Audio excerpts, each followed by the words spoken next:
శ్రీ విష్ణు రూపాయ నమశివాయ. అమ్మవారి అన్ని స్వరూపాల్లోకి అత్యంత సుందర స్వరూపం లలితా మహాత్రిపుర సుందరి. ఆ అమ్మవారు ఎలా ఆవిర్భవించారో ఈరోజు చెప్పుకుందాం. పరమేశ్వరుణ్ణి కామవికారానికి లోన్ చేద్దామని మన్మధుడు ప్రయత్నిస్తే అప్పుడు శివుడి కంటిమంటల్లో మన్మధుడు కాలిపోయాడు కదా. ఆ మన్మధుడి బూడిద కుప్ప నుంచి ఒక ఆసురీ శక్తి ఉద్భవించిన వాడే భండాసురుడు.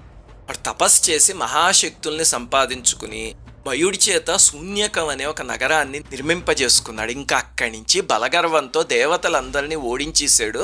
అక్కడతో ఆగల. సృష్టిలో ఏ రాక్షసుడు చేయని ఒక దారుణమైన పని చేశాడు. ఏమిటంటే దేవజాతిని బాధించాలంటే సుఖభోగరహితుల్ని చేయాలి అని పురుషులందరిలో పురుషత్వాన్ని తొలగించి నపుంసకుల్ని చేశాడు. స్త్రీలందరిలో రసక్షయం చేసి వాళ్లలో ఏ కోరిక లేకుండా తయారు చేశాడు. దానివల్ల సృష్టి ఆగిపోయింది. దీన్నే కామప్రళయం అని పిలుస్తారు. ఇప్పటిదాకా సృష్టిలో ఏ రాక్షసుడు చేయని పని. 3 లోకాలు అల్లాడిపోయాయి. దేవతలందరూ